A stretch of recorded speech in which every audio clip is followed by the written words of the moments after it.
Hi guys! Welcome back to my channel. Ngayon, iba naman ang aking isi-share. Dumating kanina ang aking parcel. So, ito siya. Ayan. At bubuksan ko na.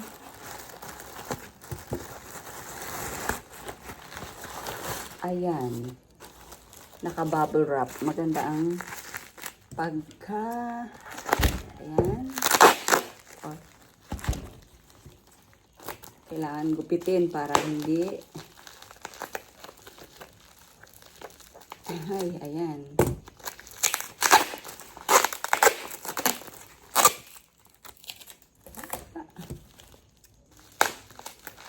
So, alam niyo ba guys kung ano to? Ito lang naman ay ang aking ginagamit na sabon. Pati dito sa probinsya, ito pa rin ang aking gamit na sabon. In-order ko sa Shopee. Ayan, Perla.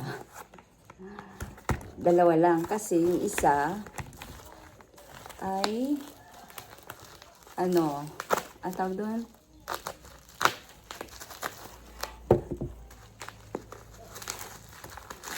Ay.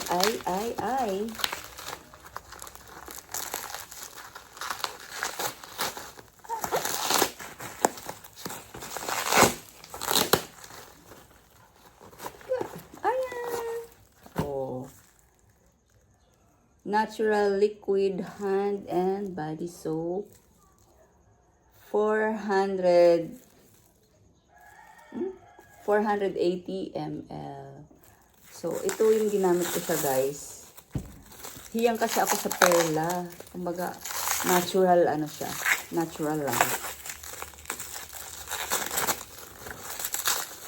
Ayan. Itong baling tatlong to ay 179. Ayan. Talagang yung scent niya is ano lang, light. Ito yung akin. Dala ko nung pag-uwi ko rito. Bali, on time ang dating niya kasi wala na talaga. Bali, 3 months. 3 months na ako dito sa province eh. Ayan, 3 months na. Wala nang laman. At iting isa ay pawala na rin.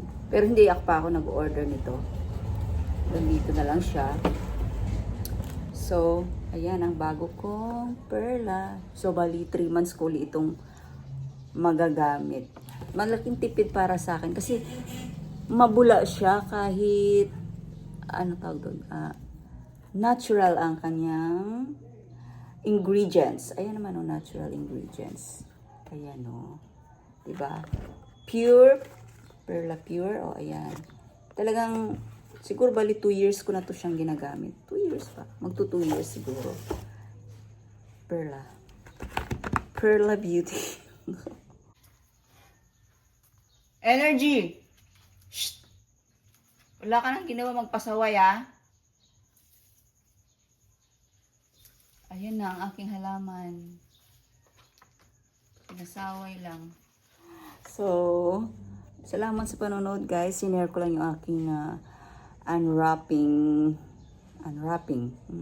Bali, ang bilis ng ano ng ang tawag doon, deliver kasi 3 days lang yata o 4 days. Eh syempre kapag galing dyan sa Maynila, kasi nga 'di ba dahil sa San Juanico Bridge. Kumbaga ang hirap. Pero plano yata 'to eh, kaya mabilis dumating. Sa cargo yata siya, hindi by land. Kaya ang bilis dumating ng to. Anyway, thank you guys. Don't forget Jesus loves you. And have a nice day. God bless everyone. Until my next video. Gamit na rin kayo nito. Pure. Perla Pure. Ano kasi siya eh. Natural ingredients. Bye.